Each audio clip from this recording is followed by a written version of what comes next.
1949 жылдан бері бейбіт Пальма аралы уақыт бомбасы болды. Жанартау атқылауы кезінде бірнеше күшті жер сілкіністері болып, Жанартау жотасының бойында ақау сызығы пайда болды. Сол күннен бастап жарықшақ мұхитқа қарай жылжи бастады. Негізгі сұрақ: катаклизм қашан болады? Нақты уақытта туристер жағалауға жақын жерде шомылуға бел буды. Дәл осы сәтте су қайнай бастады. Тіпті қайықтың түбі де мұндай температура айырмашылығына төтеп бере алмай, барлық туристерді басқа әлемге жіберді. Сонымен бірге Фредериктің отбасы әйелі Дженнифер, қызы Сара және ұлы Эрикпен бірге аралға ұшып кетті. Олар жыл сайын осы аралға Рождествоны тойлауға келеді. Жұмысшының айтуынша, оларда бірдеңе болған. Енді олар тапсырыс бермесе де, қымбатырақ бөлме бөле алады. Бөлмені тексергеннен кейін Сара қайтыс болған туристің сырғаларын тауып алады. Аралда ғылыми зерттеу станциясы орналасқан. Олар жақында жер асты дүмпулері болғанын біледі. Алвардың бастығы қайғылы оқиғаны сипаттайтын газетті оқиды. Бірақ үндемеуге бел буады. Мария оның сенсорлары сигнал беруді тоқтатқанын байқады. Біз оларды Хаукормен бірге тексеруге баруымыз керек. Олар таратқышты тез тауып алады. Ол мүлдем қалыпты болып көрінеді. Бірақ сенсордың өзі бірнеше жүз метр төмен түседі. Үңгірге кіргенде Мария қабырғалардан су ағып жатқаны бір түрлі болып көрінеді. Өткен жолы ол мүлдем құрғақ болды. Талдау үшін үлгі жинау керек. Төменге түскенде олар ақаулықтың себебін табады. Тастар құрылғыны басып қалды. Бірақ бұл ең маңыздысы емес. Төбеде үлкен жарықшақ пайда болды. Осы ақпаратпен олар Алварға қайта оралады. Олардың таңғаларлығы, ол бұл мәселеге мән бермейді. Әйтеуір, туристер мәйітті тексергеннен кейін дәрігерден телефон соғуын өтінеді. Джукар Марияға британдық ғалымдардың теориясын айтып береді. Олар жаңа атқылау кезінде еңістің үлкен бөлігі су астында қалады деп сенеді. Бұл ең күшті цунамиді тудырады. Мария арал тұрғындарына жақын арада қорқынышты нәрсе болуы мүмкін екенін айтқысы келеді.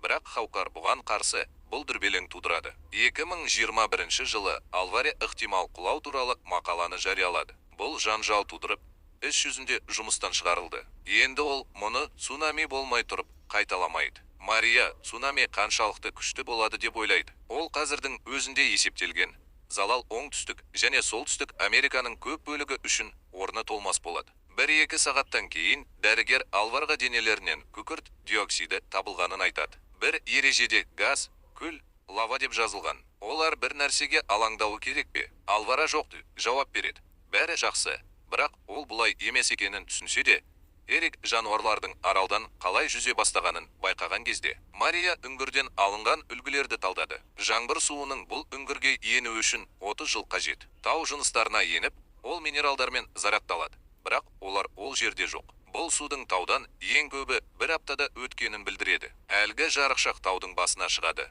Хокар таудың 3-те үлгісін қамтиды. Олардың үңгірі 49 жылы пайда болған, сол ақаудың ішінде жатыр. Егер Марияның теориясы дұрыс болса, олар енді тұрғындар емес. Ол олардың қателескеніне көз жеткізгісі келеді. Бірақ бұл үшін таудың басына шығу керек. Өкінішке орай, бәрі расталды. Ерлі зайыптылар сенсорларды орнатып жатқанда, зерттеу орталығында газдың көбейгенін байқады. Жақында газ шығаратын тағы бір жер сілкінісі болады. Алвара ерлі зайыптылардан қашуды сұрайды. Каустикалық газдың әсерінен және көру қабілетінің төмендеуінен Мария сүрініп, есінен танып қалады. Ол ауруханада есін жиып үлгерді. Хаукардың жолы әлдеқайда аз болды. Ол қатты уланған.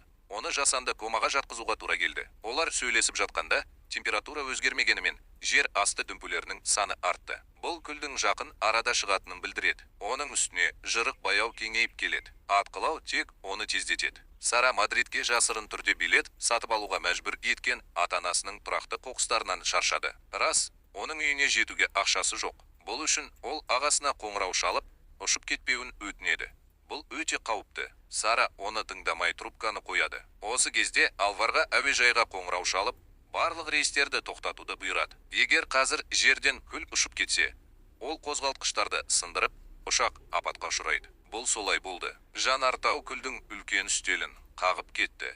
Бір ұшақ ұшып бара жатқанда, қозғалтқыштар істен шығып, ол тауға ұшып кетті. Сараның денесі табылмады. Ол жарылған ұшақтың алдыңғы жағында отырды. Ғалымдар биліктен эвакуацияны бастауды сұрайды. Бірақ олар бұған қарсы, оларда нақты деректер жоқ. Бірақ олар дайындалады. Содан кейін Алвара аралда қалуды шешеді, және оның бүкіл экипажы пароммен кету керек. Мария ағасының артынан барады, бірақ ол үйде жоқ. телефонды алмайды. Фредерик пен Дженнифердің бөлмеге қайтып келгенде, Сара сонда отырғанда таң қалғаны қандай болды? Норвегияда олар ықтимал цунамиді құпия түрде зерттей бастады және эвакуациялау жоспарын жинай бастады. Мария полициямен дауласып жатқан ағасын тапты. Ол оған араша түсуге тырысты және кездейсоқ полиция қызметкерін ұрып жіберді. Ол үшін адвокатты күтіп, темір тордың ар жағына отырғызылды. Жаңа күн жақындап қалды. Бір барамнан басқасының барлығы дерлік тоқтатылды.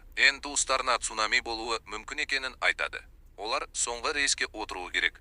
Ол 20 минуттан кейін жолға шығады. Отбасының заттарын жинап жатыр. 6,5 минут қалды. Фредерикке көлікті ұрлауға тура келеді. Солай бола тұрса да, 3 адам ғана балтамен секіріп үлгерді.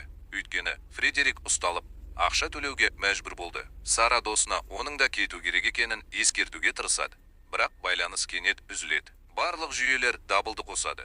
Содан кейін мүлдем өшеді. Алваре билікке жақын арада жанартау атқылауы болатынын ескертеді. Біз дереу эвакуация туралы хабарлауымыз керек. Сиреналар бүкіл қалаға таралады. Барлық қайықтар бар азаматтар мұны қосымша ақша табудың тамаша тәсілі деп санады. Фредерик осындай қайықтардың біріне мініп бара жатқанда, кенет жанартау лава атқылай бастады. Фредерик баласы бар қызды көріп, оны құтқаруды өтінді. Қайық иесі Фредерикті өз орнын беруге мәжбүрлеп, олардан алыстауды бұйырады. Хаукаром санап, аралда барлық адамдарды құтқаратын қайықтар көп емес екенін түсінді. Олардың барлығы дерлік өледі. Теледидардан билік күйре ошағынан мүмкіндігінше көп адамды шығаруға тырысып жатыр деп айтылғанымен, Энс цунамиді есептеген адамды кездестірді. Энс ең қауіпсіз аймақтарды білгісі келеді. Полиция барлық тұтқындарды тастап кетті.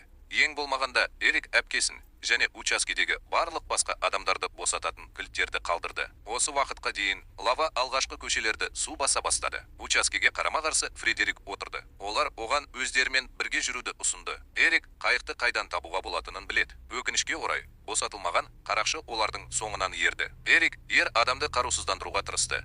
Ол үшін ол оқ алып, қайтыс болды. Бұл Фредерикті қарақшыны жоюға мәжбүр етті. Ғалым Энске цунамидің үлгісін көрсетеді. 20 минуттан кейін ол Тенерифе аралын қоршап алады. Бұл кезде толқындар бір-бірін жоққа шығарады. Яғни бұл жер жанартаулық газдан тазартылады. Энс ақпарат үшін рахмет. Ол бұл жаңалықты басшыларына жеткізіп жатыр. Адамдар сол жерде паналай алатындай етіп жариялау керек. Әйел егер сыртқы істер министрлігі адамдарды сол жерге жіберсе және олардың бәрі қайтыс болса, бұл апат болатынын меңзейді. Сондықтан олар бұл деректерді таратпайды. Бірақ оның шешімімен бәрі бірдей келісе қойған жоқ. Олар ойланып жатқанда, арал қашып үлгермегендердің барлығымен бірге су астына түсе бастады. Соққы толқыны жақын маңдағы аралға жетті. Фредерик дүрбімен қарады. Көргені оның жүрегін ауыртты. Барлық кемелер су астында қалды.